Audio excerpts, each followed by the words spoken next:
संगत जी, सत्संग वह आईना है।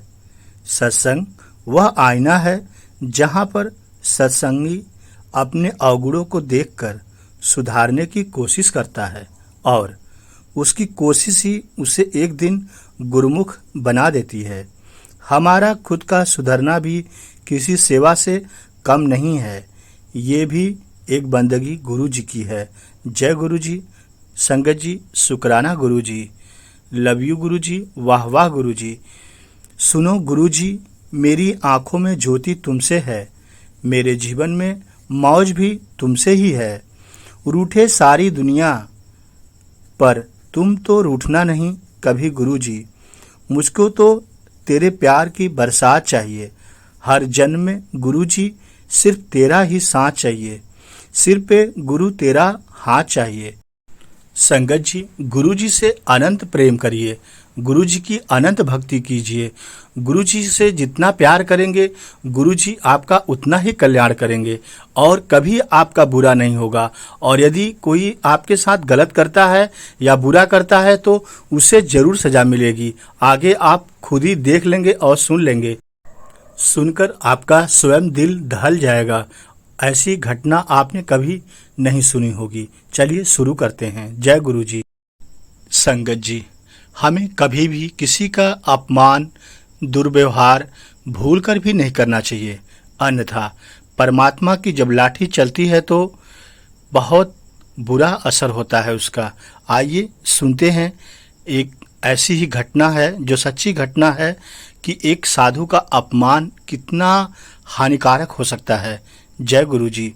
एक साधु वर्षा के जल में प्रेम और मस्ती से भरा चला जा रहा था कि उसने एक मिठाई की दुकान को देखा जहां एक कढ़ाई में गरम दूध उबला जा रहा था तो दूसरी कढ़ाई में गरम गरम जलेबियां बन रही थी। साधु कुछ क्षणों के लिए वहां रुक गया। शायद भूख का एहसास हो रहा था। साधु हलवाई की भट्ठी को बड़े गौर से देखने लगा। साधु कुछ खाना चाहता था लेकिन साधु की जेब ही नहीं थी तो भला कहाँ से खाता। साधु कुछ पल भट्ठी से हाथ सेकने के बाद चला ही जाना चाहता था लेकिन हलवाई तो नेक दिल का निकला।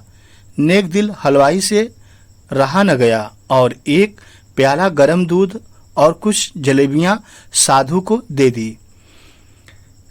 साधु ने गरम जलेबियां गरम दूध के साथ खाई और फिर हाथों को ऊपर की ओर उठाकर हलवाई के लिए प्रार्थना भी की। फिर आगे चल दिया। साधु बाबा का पेट भर चुका था।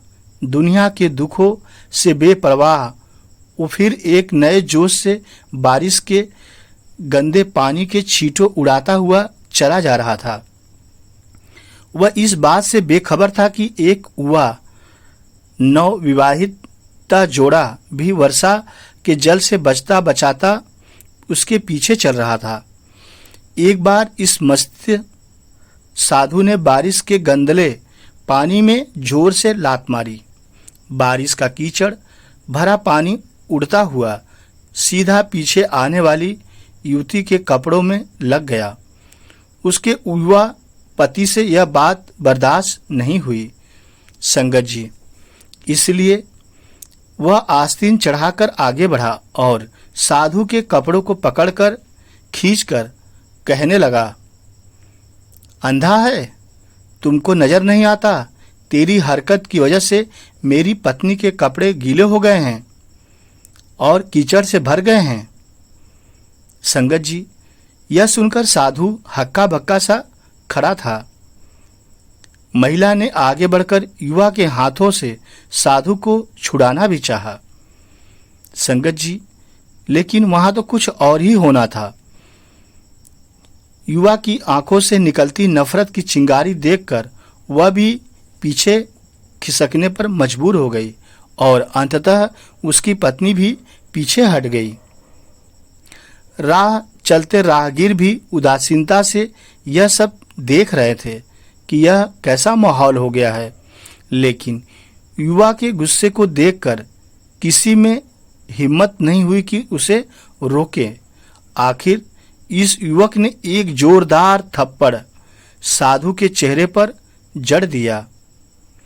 बूढ़ा साधु थप्पड़ की मार से लड़खड़ाता हुआ कीचड़ में जा गिरा। बहुत ही दयनीय स्थिति पैदा हो गई।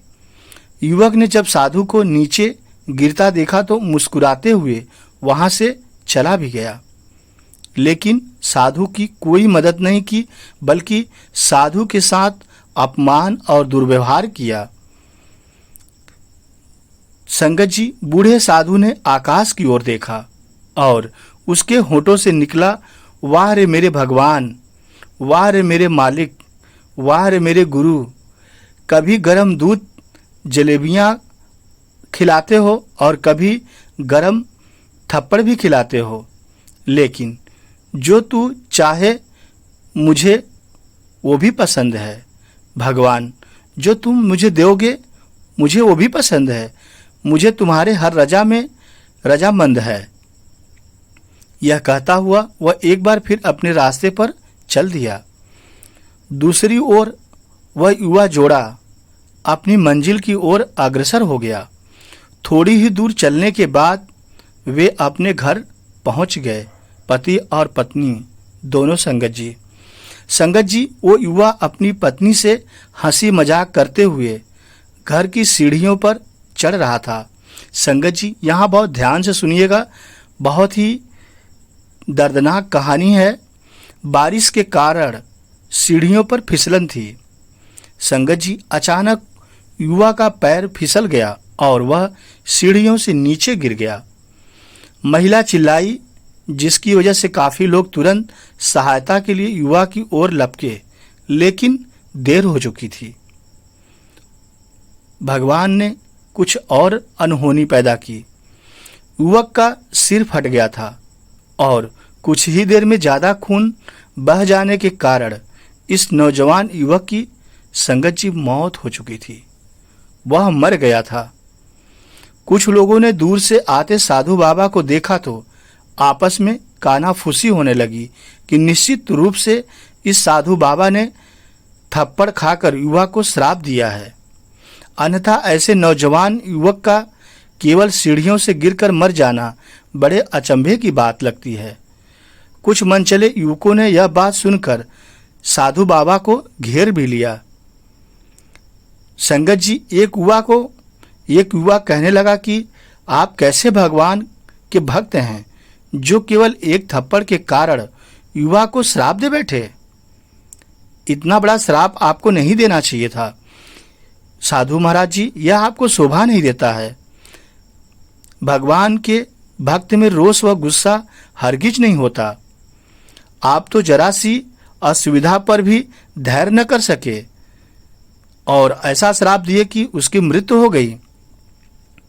संगत जी, फिर साधु बाबा जी कहने लगे, भगवान की कसम, मैंने इस युवा को श्राप नहीं दिया है। तुम लोग मुझ पर विश्वास करो। जय गुरु जी।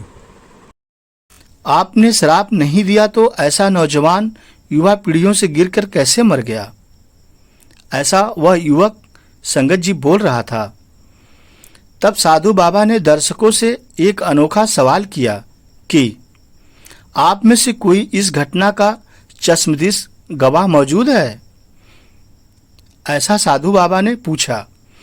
एक युवक ने आगे बढ़कर कहा, हाँ, मैं इस घटना का चश्मदीद गवाह हूं। साधु ने सवाल किया, मेरे कदमों से जो कीचड़ उछला था, क्या उसने युवा के कपड़ों को दागी किया था? युवा बोला, नहीं, लेकिन महिला के कपड़े जरूर खराब हुए थे। संगत जी, बहुत ही ध्यान से समझिएगा। युवा बोला, लड़के के कपड़े तो नहीं गंदा हुए थे, लेकिन महिला के कपड़े जरूर खराब हुए थे। साधु बाबा ने युवक की बाहों को थामते हुए पूछा, फिर युवक ने मुझे क्यों मारा था? मैंने तो कोई भी गलती नहीं की थी।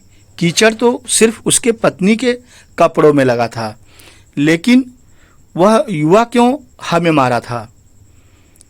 बाद में संगत जी युवा कहने लगा, जो पूछ रहा था, क्योंकि वह इस महिला का प्रेमी था और यह बर्दाश्त नहीं कर सका कि कोई उसकी प्रेमी के कपड़ों को गंदा करे, इसलिए उस युवक ने आपको मारा था। संगत जी, युवा की बात सुनकर साधु बाबा ने एक जोरदार फिर से ठहाका बुलंद किया और यह कहता हुआ वहां से विदा हो गया। भगवान की कसम, मैंने श्राप कभी किसी को नहीं दिया, लेकिन कोई है जो मुझसे भी प्रेम रखता है। अगर उसका यार सहन नहीं कर सका तो मेरे यार को कैसे बर्दाश्त होगा कि कोई मुझे मारे। और वो मेरा यार इतना शक्तिशाली है कि दुनिया का बड़े से बड़ा राजा भी उसकी लाठी से डरता है। वह है परमात्मा, गुरु हैं। उस परमात्मा की लाठी दिखती नहीं और आवाज भी नहीं करती, लेकिन प्रतिहत बहुत दर्द देती है। हमारे कर्म ही हमें उसकी लाठी से बचाते हैं। बस कर्म अच्छे होने चाहिए। ना जाने कितनी अनकही बातें साथ ले जाएंगे। लोग झूठ कहते हैं कि खाली हाथ आए थे, खाली हाथ जाएंगे। ऐसा नहीं है। जैसा करोगे वैसा भर के जाओगे। जय गुरु जी, शुक्राना गुरु जी। संगत जी, कहने का भाव आप समझ गए होंगे कि यह कैसी घटना थी। घटना ऐसी थी कि हमें पूरे मन तन धन से कभी भी किसी का भी अपमान न करें, चाहे वह बूढ़ा हो, नौजवान हो, छोटा हो, बड़ा हो, अमीर हो, गरीब हो, जो जैसे भी हो, जिस हाल में हो, लेकिन हमें कभी भी भूलवश कोई गलती नहीं करनी चाहिए, न ही किसी का अपमान करना चाहिए। यदि भूल चूक में कभी कुछ ऐसा हमसे हो जाए तो तुरंत उसका प्रायश्चित भी करना चाहिए। यदि हम ऐसा नहीं करते तो आप संगत जी समझ सकते हैं कि जब भगवान की लाठी चलती है तो उसके आगे सब कुछ कम पड़ जाता है। जय गुरु जी।